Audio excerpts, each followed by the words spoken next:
끔찍한 아프리카 수단 내전에서 탈출한 난민들의 애환을 그린 영화 더 굿 라이를 소개합니다. 나눔과 실천의 주인공, 24시간 주민 건강을 지키는 김유곤 약사를 만나봅니다. 최근 심각한 사회 문제를 야기하는 집단 따돌림, 그 원인과 피해 사례, 그리고 법정 소송까지 이재만 변호사와 함께 알아봅니다.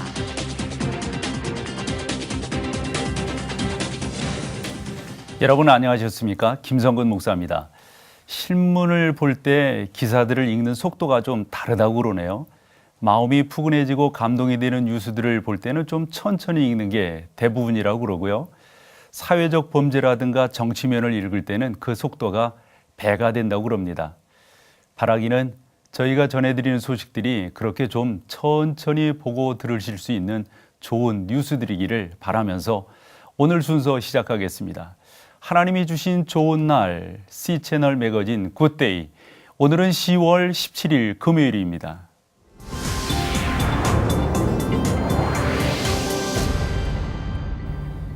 수단이라는 나라, 이름만 들어도 전쟁이 끊이지 않았던 땅으로 기억되고 계시는 분들 많으실 거라고 생각하는데요. 그런데 거기에서 2만 명이 넘는 어린이가 수천 마일을 걸어서 그 땅을 탈출한 일이 있었다고 하는데요. 그 이야기가 영화로 만들어졌다고 합니다. 자세한 내용 CBN 뉴스에서 만나보시겠습니다. More than 20,000 children escaped Sudan's deadly second civil war by walking thousands of miles to freedom. At least 4,000 of these lost boys of Sudan eventually made it to the United States. Gir Dewani is one of them. When the Civil War came, find me there. When we have to go to Ethiopia by foot, that's the place where my journey really began, to Ethiopia in 1987. 7 years later, Dewani began high school in Des Moines, Iowa, earned a basketball scholarship, then became a fashion model and actor. His latest role, Hey, you're Jeremiah, Jeremiah, right. Where are you going? to my home. is a fictional account of the Lost Boys' journey, adjustment to American life, and the unique bumps on the road. May I ask, what credential is required to drive a car? Well, you have a driver's license. You practice and then you pass the test. Whoa, slow down. Left. Okay, now just stop. Whoa, put the brakes. Brakes. You okay? I think you should just stick to walking. We sat down with Dewani and his castmates before The Good Lies premiere. Gare, you actually are from South Sudan. You were a child soldier, you were a refugee. How true to reality is the film? I have so many titles under my name. Yeah, the story is very close to me.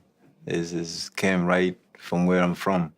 And in the center of it is our life experiences as the boys who really fled the country in 1987 by foot all the way to Ethiopia with no food to little. It was just a whole chaos was going on in 1991, where sometimes I wonder if people knew about what was going on in 1991. And then here we are now, we're making movies about 1991 and the same problem is still going on. More than 2 million have died in Sudan's civil war. It's a statistic and a story that drew Academy Award-winning actress Reese Witherspoon to the project. You're giving me the check back in 6 months speech? She plays a counselor, helping 3 lost boys find jobs in Kansas City. Your character, if you could only describe her in one word, how would you describe her? Feisty. Feisty. So I'm gonna try and get you more job interviews. It's not gonna be easy. I have faith, Yardit. Yardi? This is a special name for you. For me. Yes, it had great cultural significance. What does it mean? It means great white cow. Okay. Well, it's better than a lot of things I've been called. What is it about this role that made you want to do it? The script was beautiful. It just really told the story of the Lost Boys of Sudan in a beautiful way, the struggle of these children traveling thousands of miles across the desert just to find safety. The film begins with a look at that harrowing escape. Sudanese children walking hundreds of miles, crossing bodies of water, braving heat exposure. And boys weren't the only ones to make the journey. Kuth Wheel makes her acting debut in this film We may not know the exact day we were born.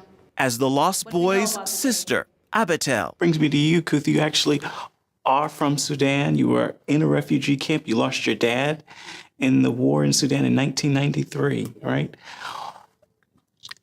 I don't even know where to go. I mean, how do you act in this film knowing your personal history? I mean, all that you've endured. I mean, for me, besides my own personal history, I felt that it brought closure, in a sense, like for everyone that had gone through this. And it's still going through it today. And it was a journey to learn about myself. It's so inspiring to see these children go through this and somehow come out of it laughing, in a sense. And I learned so much about my own history that I didn't necessarily know because I immigrated to the U.S. as a child. With such close ties to Sudan, the Good Lies cast hopes American audiences will learn and laugh at this story, ripped from the emotional pages of real life. Let my brother be taken away by soldiers instead of me. 참 마지막 눈물이 새롭게 다가오네요. 이 어른들의 일들, 뭐 전쟁이라든가 억압 이런 가운데는 언제나 희생은 아이들이고 부녀자들인 것을 기억해 보게 됩니다. 이런 영화는 좀 우리가 봐야 될 것 같습니다. 자, C채널 매거진 굿데이 금요일 순서 함께하고 계시는데요. 이번에는 선교지 현장 소식을 들어보는 시간입니다. 오늘은 필리핀 양지청 선교사님 전화 연결되어 있습니다. 자, 선교사님 안녕하세요. 네, 안녕하세요. 필리핀 양지청 선교사입니다. 네, 감사합니다. 필리핀의 치안이 불안하다고 하는 이야기는 어제 오늘의 이야기가 아닙니다만은 최근에 또 한국인 피살 사건이 일어났다면서요? 네, 얼마 전인 10월 3일 지난 7월 필리핀에서 총에 맞아 숨진 남성이 한국인 이모 씨로 밝혀졌습니다. 네네. 이로써 올해 필리핀에서 사망한 한국인 수는 모두 10명이 됐습니다. 네. 더욱이 충격을 안겨주는 것은 용의자가 전직 경찰관이었다는 것입니다.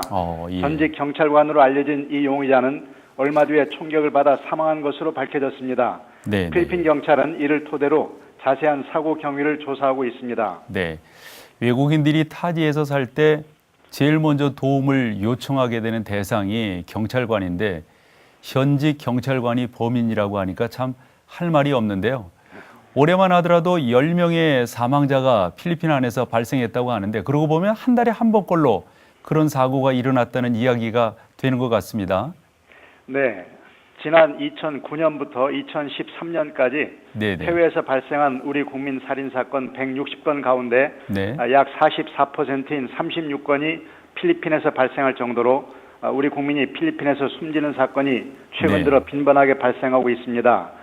주 필리핀 한국 대사관 등에 따르면 이곳 필리핀에서 괴한들의 총격을 받고 숨진 한국인 수는 지난 2010년에 6명, 2011년에 7명, 2012년에 6명에 이어서 지난 2013년에는 12명으로 크게 늘었습니다. 예. 올해 10건의 사망사고까지 포함하면 예. 지난 5년간 41명이 숨진 것으로 네. 나타나고 있습니다. 네. 특히 우리 국민들이 현금을 많이 소지하고 다닌다는 인식이 확산돼 각종 범죄에 노출될 가능성이 높은 상태입니다. 네. 또한 여행 혹은 사업을 목적으로 필리핀을 찾는 한국 남성들이 증가하면서 교제했던 현지 여성들을 무책임하게 버리고 떠나는 경우가 비일비재하게 발생하고 있기 때문입니다. 네네. 그렇게 한국인과 필리핀 여성 사이에서 태어난 코피노는 2만 명가량 되는 것으로 알려져 있습니다. 네. 이에 따른 반한 감정도 그 이유 중에 하나로 작용하는 것으로 분석되고 있습니다. 네. 이렇게 볼 때 선교사님들 혹시 피해는 없으신가요? 네, 참 안타깝게도 지난 2010년 대한예수교 장로회 대신교단 소속 조태환 선교사가 네네. 괴한의 총에 맞아 숨지는 사건이 발생했습니다.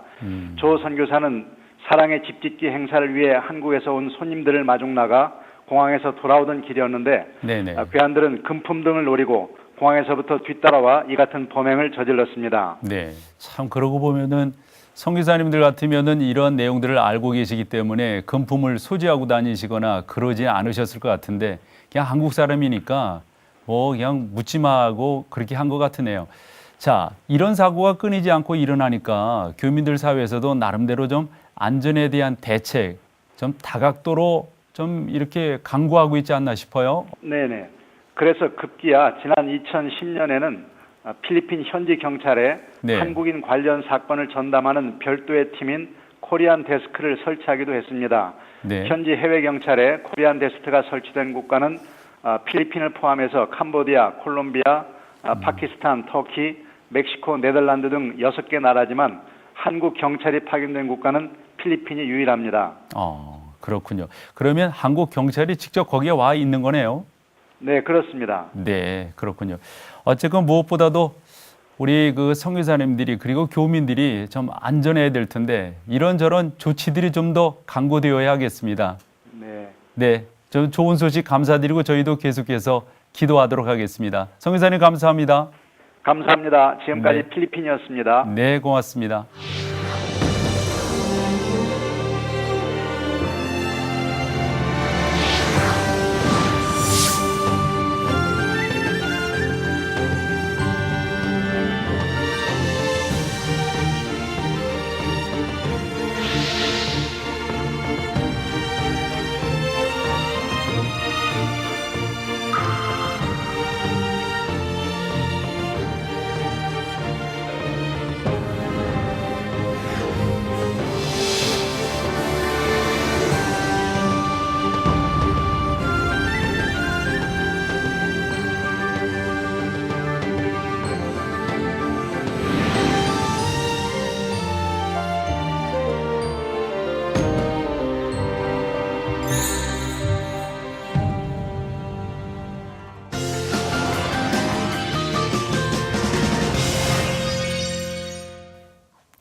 여러분 가운데도 가끔 한밤중에 급하게 약국을 찾아본 경험 혹시 있지 않으실까 싶은데요. 특별히 어린아이들을 키우는 가정이라든가 어르신들을 모시고 있는 댁에서는 아마 그런 일들이 한두 번 있으셨을 것 같아요. 경험이 말이죠.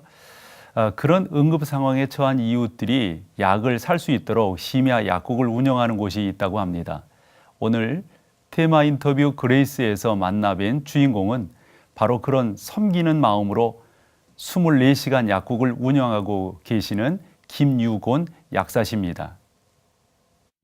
한결같은 마음으로 같은 자리를 지켜온 바른손 약국. 그 세월이 벌써 20년이 훌쩍 넘었습니다. 24시간 불이 꺼지지 않는 약국을 운영하는 김유곤 약사는 이 동네에서 사람 좋기로 유명합니다. 네, 여기가 24시간 운영하는 약국 맞습니다. 심야에 약을 구하기가 너무 힘들다. 그러면 시범으로 한번 운영해보자. 2010년 7월부터 12월 31일까지 누군가는 해야 한다면, 그렇다면 다 하기 싫어하는 그 일을 크리스찬인 내가 해야 되지 않느냐 하는 그런 마음의 부담감이 왔는데, 기도하면서 결정을 내리고 약사회에다 얘기를 했어요. 그랬더니 저보고 운영하라고 그래서 지금까지 운영하게 됐어요. 처음에는 오해를 많이 받았어요. 김 약사 아마 이혼했나 봐. 집에도 안 들어가는 거 보니까. 그런데 이제 심야에 약국을 운영하는 걸 한 분 한 분 아시고 난 다음부터는 그분들이 오히려 이제 바뀌어서 감사 표현을 많이 해주시고, 바른손 약국이 24시간 약국을 열어주셔서 너무나 고맙다. 밤늦게 아이가 아파서 뛰어오는 엄마가 있는가 하면 술에 취해 들어와 술주정을 늘어놓는 아저씨까지 어느새 약국은 이웃들의 사랑방이 됐습니다. 처음엔 막연한 의무감으로 시작한 심야 약국. 그러나 김 약사는 자신의 일터를 통해 해야 할 일을 하나하나 알아가게 됐습니다. 이 지역에 와 보니까 이단들과 타 종교인들이 포교 활동이 굉장히 열심인 거예요. 나도 어떻게 전도하는 방법이 없을까라고 생각을 하다가, 좋다, 그럼 나는 간판으로 전도하자. 그래서 간판을 다 내려버리고 성경 말씀으로 다 채웠어요. 그래서 제일 큰 간판에다가는 잠언 16장 3절 말씀, 너희 행사를 여호와께 맡기라, 그리하면 너희 경영하는 것이 이루리라, 그 말씀으로 하고, 나머지 2개 간판은 전도지로. 간판을 그렇게 말씀으로 바꿔놓으니까 주변에 말들이 많았어요. 그래서 어떤 분은 간판을 띄면, 성경 구절을 빼버리면 그 약국 이용할 테니까 성경 구절을 빼라. 그런데 제 마음에 기도하고 나를 책임져 주시고 또 나를 인도해 주시는 분이 아버지 하나님이시기 때문에 그들이 약국을 오건 안 오건 그건 난 상관하지 않는다. 그들이 안 와서 약국이 운영이 안 되면 안 되는 대로 살고 또 운영이 되면 되는 대로 살면 된다라는 그런 믿음 때문에 그들의 그러한 말에 개의치 않았어요. 저희 약국에는 제가 다니는 섬기는 교회 목사님 설교 CD가 항상 구비되어져 있어요. 그래서 그것을 약국에 심야에도 찾아오시는 분들이 보고 약사님이 교회 다니시는구나 하는 것을 이제 느끼셔요. 그래서 그분들 중에는 약사님 다니는 교회에 저도 다녔으면 좋겠습니다 라고 제안하는 분이 계시는데 그분들 중에는 보면 교회를 실족해서 떠났던 분이나 또는 또 반감을 가지셨던 분들 또 새롭게 믿고 싶어하는 분들도 계셔요. 설교 CD를 계속 드릴 테니까 들으시고 인근에 가까운 교회 소개해 드릴 테니까 인근의 교회로 가세요 라고 안내해 드린 분들도 있고요.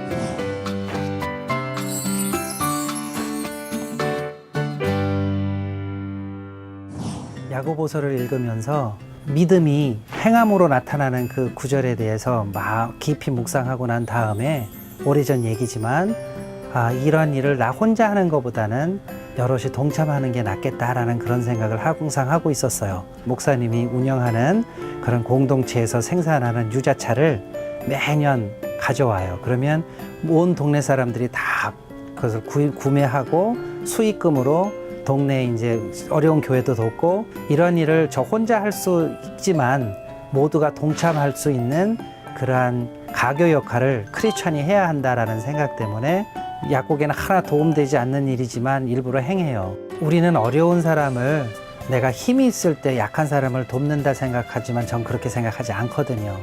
그래서 그분들 나름대로 표현하는 거를 감사하게 받으면서 사랑은 서로 전하고 받고 하는 거다. 그래서 흐르는 거다라는 걸 더 느끼는 계기가 됐고요.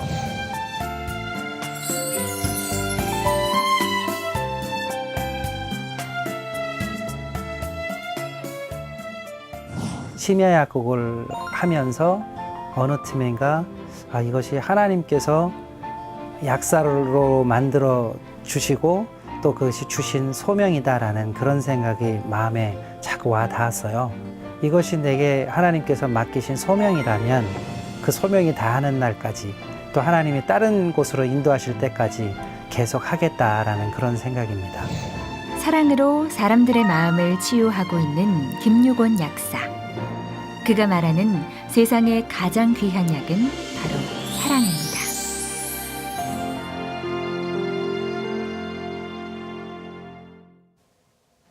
C채널 매거진 굿데이는 여러분과 함께 호흡하는 방송입니다.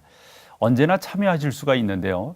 방송에 관한 좋은 의견이나 제보해 주실 내용들이 있으시면 아래 자막으로 나가는 그 전화라든가 또 이메일로 여러분들이 연락 주시면 저희가 프로그램을 만드는데 적극 반영하도록 하겠습니다. 자, 이번 순서는 교계 뉴스 알아보는 시간인데요.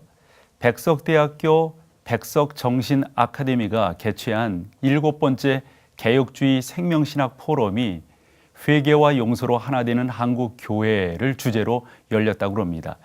이번 포럼은 갈라져 있는 한국 교회를 향한 다양한 방안들이 제시된 자리였다고 하는데요. 유성훈 기자가 보도합니다. 한국 교회는 그동안 교회와 교인 수 증가 등 눈에 띄는 양적 성장을 이뤘습니다. 하지만 세상의 빛과 소금의 사명은 온전하게 감당하지 못했다는 평가가 나오고 있습니다. 올해 발표된 한국교회의 신뢰도 하락이 그 결과를 보여주고 있습니다. 매년 개혁주의 생명신학 포럼을 개최해온 백석대학교 백석정신아카데미가 한국교회의 본질 회복을 위해 회개와 용서로 하나 되는 한국교회를 주제로 7번째 포럼을 진행했습니다. 대한예수교장로의 백석총회장 장종현 목사는 주제 설교를 통해 교회가 복음의 참된 모습을 상실했기 때문에 철저한 회개와 자복, 용서하는 믿음으로 다시 회복되어야 한다고 강조했습니다. 성경에서 본 회개와 용서를 주제로 발표한 김명용 장신대 총장은 회개와 용서는 평화를 위한 길이라며 회개와 용서는 어렵지만 신속하게 해서 평화를 만들어야 한다고 말했습니다. 교회와 그리스도인들은 민족이나 국가의 회개와 용서에 주도적으로 깊이 개입해야 하고 영향을 미쳐야 됩니다. 그것이 세상의 화해와 평화를 위해 가야 할 교회와 그리스도인의 길입니다. 세해된 소강석 목사는 한국교회가 동로마 제국처럼 복음의 본질을 잃어버리고 연합하지 못해 한국교회의 침체를 불러왔다며 앞으로 개교회주의와 교단 우월주의 등을 없애고 화해와 연합운동을 시작해야 한다고 주장했습니다. 다시 한번 복음의 본질을 우리가 붙잡고 차디찬 그 바닥에 무릎을 꿇고 눈물로 기도하던 신앙의 초심, 순결성 이것을 복음의 본질을 회복해야만 되거든요. 그럴 때 한국교회는 다시 복음의 본질 안에 하나가 될 수 있다고 확신합니다. 최갑종 백석대 총장은 개혁주의 생명신학은 가장 성경적인 신학체계인 개혁주의 신학을 실천하는 신앙운동이라며 예수님의 생명과 성령의 의존에 용서하는 것이 바로 개혁주의 생명신학이 추구하는 것이라고 전했습니다. C채널 뉴스 유성훈입니다. 앞서 제7회 개혁주의 생명신학 포럼 소식 보셨는데요. 개혁주의 생명신학이 무엇인지 조금 더 자세히 좀 알아보면서 여러분들에게 좀 소식을 좀 전해드리고 싶습니다. 개혁주의 생명신학 포럼을 매년 개최하는 백석정신 아카데미 성종현 사무총장님과 함께 좀 말씀을 나눠보겠는데 이 시간 나오셨거든요. 인사 나누죠. 네, 어서 오십시오. 반갑습니다. 네, 감사합니다. 이번에 개혁주의 생명신학 포럼 주제가 좀 눈에 띄어요. 주제를 그렇죠. 봤더니 회개와 용서로 하나 되는 한국 교회. 네, 그렇습니다. 이렇게 정하셨는데 대개 이런 주제를 정하실 때는 어떤 목적이 좀 있으신 거죠? 예, 그렇습니다. 예. 지금 우리가 다 잘 아는 대로 네네. 한국 교회가 양적 측면에서 대단히 급감하고 있죠. 네네. 그에 대한 이유가 외부적 요인도 있겠지만 내부적 요인도 많이 있다고 생각합니다. 그중에 가장 큰 것이 한국 교회는 분열과 대립으로 네네. 사회적인 지탄의 대상이 되고 있습니다. 그러게 말이에요. 요즘 더 그런 것 같아요. 예. 네. 그래서 이런 상황에서 네. 이제 3년 후에 우리가 종교개혁 500주년을 맞이하는데 예. 종교개혁의 정신은 성경으로 돌아가는 그렇죠. 그리고 교회는 날마다 개혁되어져 가는 네. 그래서 우리 한국 교회가 개혁되어져야 되는데 그중에 가장 현재 중요한 이슈가 회개와 용서로 네. 하나 되는 한국 교회가 되어야 된다. 네. 그래서 이번에 이런 주제를 우리가 잡았습니다. 이러한 포럼을 개최하게 되는 어떤 목적들 좀 있으실 네, 것 같아요. 있습니다. 그것도 조금 좀 말씀을 예. 나눠주시면 좋을 것 같습니다. 네, 우리 백석학원은 네. 지난 38년 전에 예. 1976년 11월 1일 우리 설립자 장종현 목사님이 아주 작게 시작했습니다. 네, 네. 그러나 그 무릎 꿇고 받은 사명을 가지고 특별히 생명을 살리는 목회자를 양성해야 된다. 예, 그렇게 꾸준히 성장하는 가운데 네. 우리에게 큰 하나의 의문이 다가왔습니다. 네. 그건 뭐냐니까 한국 교회가 네. 신학교가 많아지고 신학자도 많고 그렇죠. 예. 그런데 한국 교회는 갈수록 어려움을 당한다는 거예요. 예. 그래서 그 원인이 어디 있을까 그럴 때 원인을 거슬러 올라갈 때 예. 선지학교, 신학교에 문제가 있다. 어허. 그 가운데 신학의 문제가 이제 우리를 발견했습니다. 한국 교회가 신학을 너무 이제 사변적으로, 철학적으로, 학문적으로 책상 위에서만. 예. 예. 그래서 신학이 이 본질을 잃어버리는. 그래서 지난 2003년 10월 25일에 네. 우리 세계적인 이 신학 대회를 할 때 네. 그때 우리 설립자 장종현 목사님께서 네. 신학은 학문이 아니다. 신학의 학문성을 부정하는 것이 아니라 신학의 본질을 우리가 그렇죠. 회복해야 되겠다. 네. 그런 고민을 가지고 네. 수년을 지나다가 네.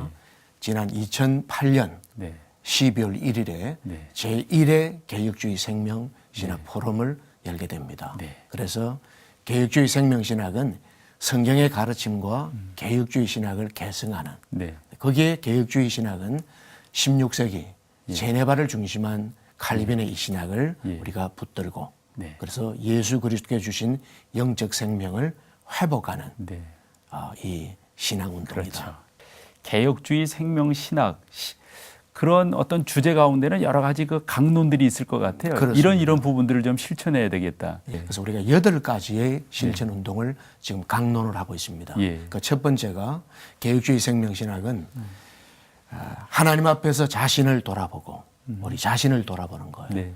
그리고 서로를 용납하여 네. 우리가 하나 되는, 하나를 추구하는 회개 용서 운동. 네. 이번에 우리 주제처럼 회개 용서 운동을 필두로 삼아서 예. 두 번째는 우리의 신앙이, 우리의 삶의 모든 이 표준이 오직 성경이 되어야 된다. 그래서 그 성경의 말씀대로 따라가는 이 신앙 운동. 예. 그리고 세 번째는 신학이 갈수록 사변화되는, 철학화되는 이것을 네, 다시 우리 네. 환원해서 그렇죠. 신학 회복 운동을 일으켜야 되겠다. 그리고 네 번째는 이제 주님께서 주신 이 영적 생명을 가지고 다시 교회의 영적 생명 운동을 일으켜야 되겠다. 예. 다섯 번째는 이런 운동이 단순히 교회 안에서만이 아니라 우리의 삶 전체에서 일어나는 하나님 나라 운동을 일으켜야 되겠다. 그래서 이런 운동들을 위해서 우리가 기도 운동, 성령 운동, 그리고 나눔 운동을 우리의 성도들이 삶 전체에서 한국교회가 한국교회의 이 회복을 위해서 8가지 운동을 우리가 일으켜야 되겠다. 이렇게 저희들 주장하고 있습니다. 제가 지금 쭉 말씀해 주는데 다는 기억은 못 하더라도 주제는 그런 것 같아요. 한국 교회를 살리는데 우리가 앞장서야 그렇습니다. 되겠다. 저 학교 때 그런 이야기 들은 게 지금도 기억나거든요. 만약 루터나 칼빈이, 특별히 이제 루터죠, 종교개혁. 네. 지금 태어났다면 로마서 1장 17절이 주제가 아니었을 것이다. 야고보서가 주제였을 것이다. 그런 이야기가 학생 때 사뭇 다가왔었는데 아마 사무총장님 보시기에도 정말 그런 부분을 한국교회에 너무도 강조하고 싶으실 것 같아요. 그렇죠. 네.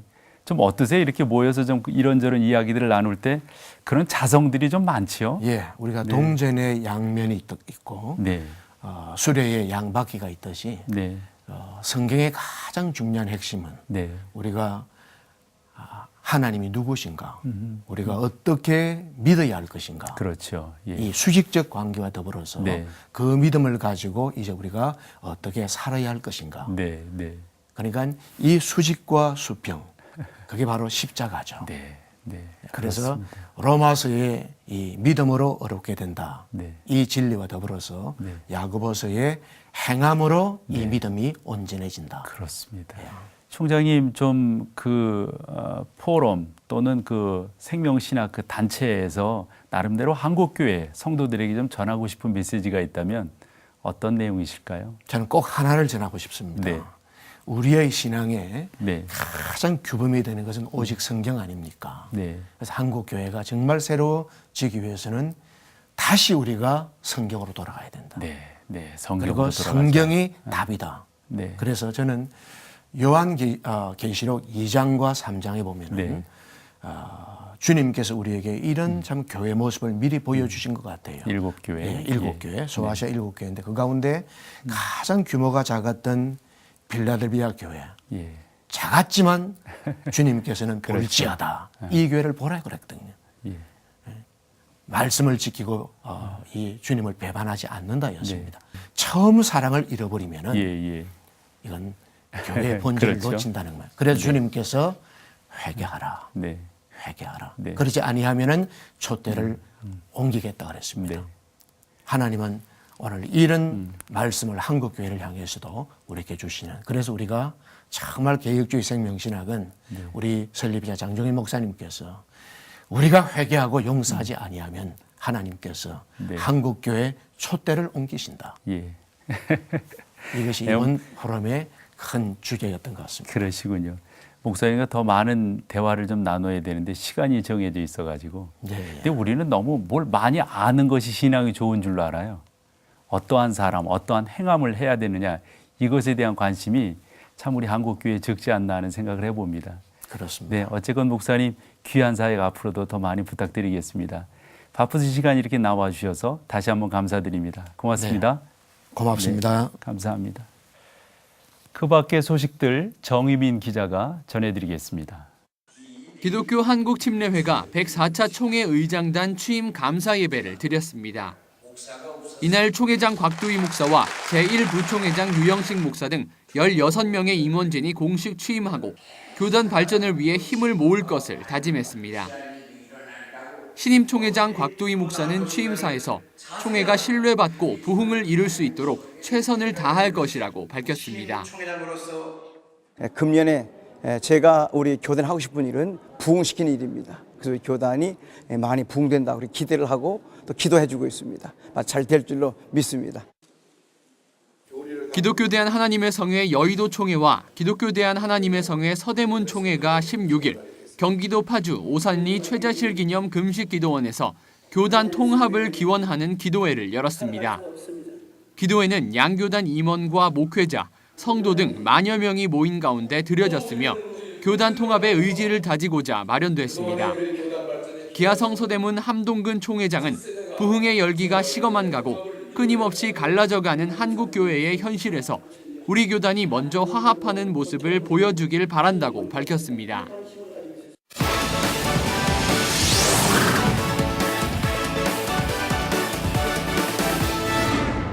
집단 따돌림은 학생들만의 이야기가 아니다.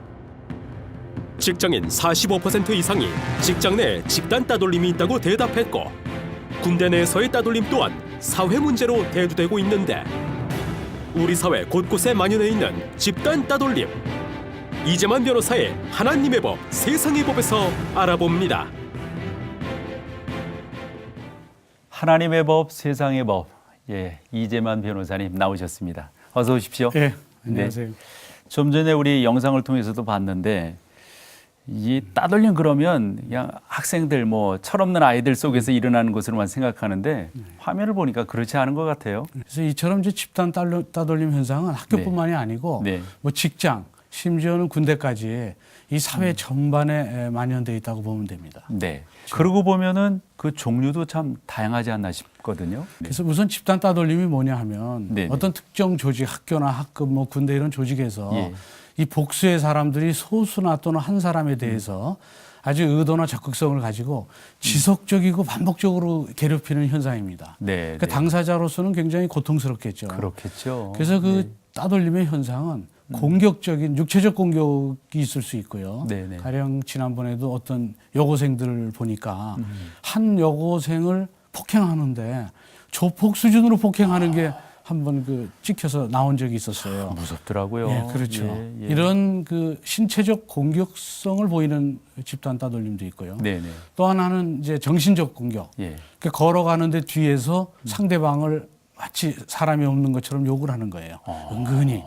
이래서 그로 인해서 사실 정신적 충격을 많이 받을 수도 있고요. 참 그렇겠네요. 또 하나는 이제 직장에서 이 관계, 인간관계를 단절시키게 하는 가령 뭐 군대에서도 기수열애라는 게 있어서 실제적으로는 한 상병되면 일병이 이제 상병의 명령을 이제 따르게 돼 있는데 이걸 아예 상병 대우를 못하게 병장들이 그러면 본인은 상병인데 그 상병의 기수에서 1병이나 2병이 나름대로 따라야 되는 건데. 그렇죠. 말을 안 듣게 위에 고참이 시키는 상병을 거죠. 인정을 안 해주니까. 그렇죠. 그리고 위에서 인정을 못하게 거긴 상병 대우 해주지 않아도 된다. 이렇게 되면 결국은 인간관계에서 이제 열애가 되니까 상당히 이것도 일종의 집단 따돌림의 한 종류가 되고요. 그 외 직장에서는 아예 상관이 일을 시킬 때 너무 과도한 일을 시키는 거예요. 견디지 못하게. 그렇죠. 그렇게 따돌림을 하기도 하고 경우에 따라서는 아예 아주 작은 일. 그러니까 뭐 넌 하찮은 사람이다. 뭐 이런 식으로. 정신적인 일을 하는 사람한테 아예 쓸데없는 그런 일들을 시켜서 결국 그렇지 않으면 아예 업무를 주지 않거나 이렇게 따돌리기도 하고 그래서 이 집단 따돌림의 종류는 상당히 다양하고 많습니다. 근데 변호사님 요즘은 또 SNS 세상이잖아요. SNS 가운데서 따돌림이 있다. 죄송하지만 전 이해가 잘 안 돼요. 그 사실은 지금이 SNS 시대라 인터넷 세상이라고 하지 않습니까? 그렇죠. 인터넷 세상에서의 따돌림이 더 무섭습니다.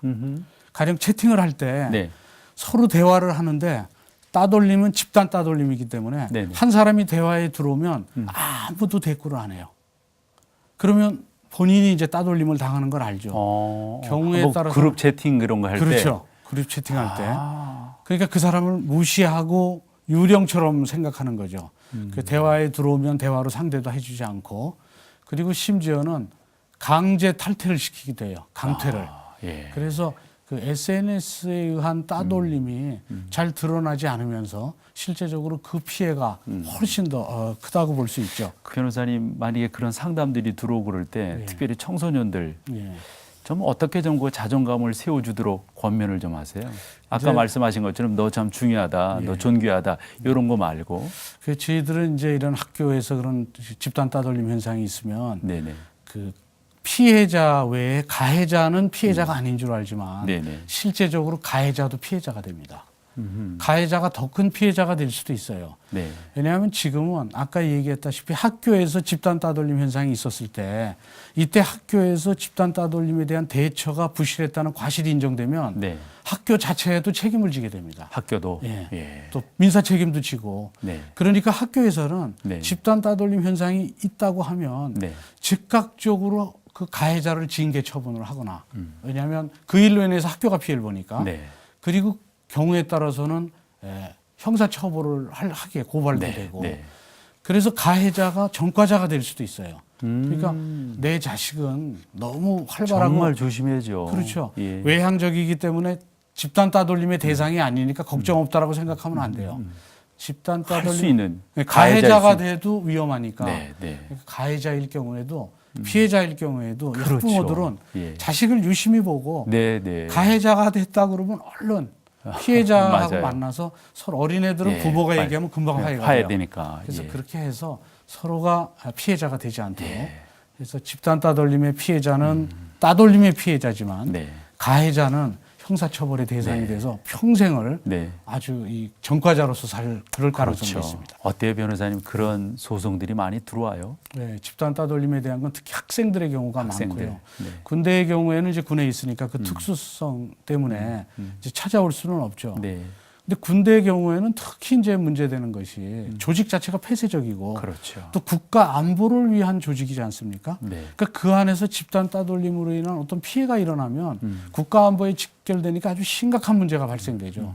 가령 지난번처럼 결국은 그게 집단 따돌림을 견디지 못해서 그러게 말이에요. 외적으로 공격 성향이 나타나고 네. 되니까 막 사단이 움직여서 결국 그 병사를 추적하니까 그 안보에도 문제가 되고 네. 그래서 그런 것 때문에 사실은 이 집단 따돌림은 이제 개인적인 문제로 봐서는 안 되고 네. 이거에 대한 해결책들을 네. 이제는 각자 네. 전문가들이 모여서 좀 찾아야 되겠죠. 그렇군요.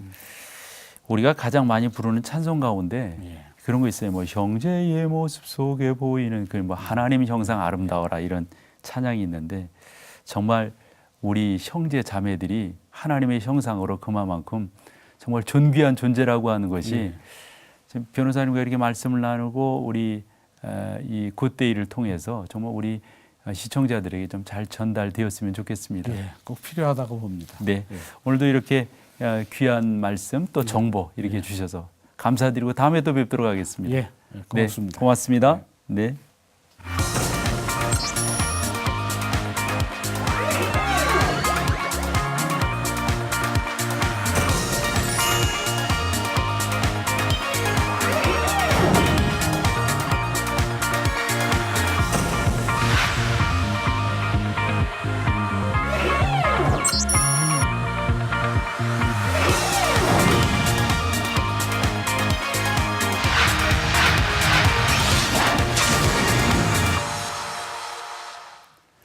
앞서 이재만 변호사님과 이야기를 나눈 것처럼 사회 곳곳에서 사람이 사람을 소외시키는 그런 병적인 현상들이 많이 나타나고 있다는 게 요즘이라고 이런 이야기를 들었는데 이럴 때일수록 사랑의 공동체가 해야 할 역할들이 더욱 커져가고 있지 않나 생각을 해봅니다. 그런 역할들이 바로 우리 그리스도인들이 해야 될 그러한 일이라고 보고 뭐 멀리 있지 않아요. 지금 우리가 출발하면 되리라고 보고 그 일을 하기 위해서는 희생이 뒤따라야 되겠죠. 자, 오늘 순서 여기까지고요. 주말 잘 보내십시오. 저희는 다음 주에 다시 뵙고 인사드리겠습니다. 고맙습니다.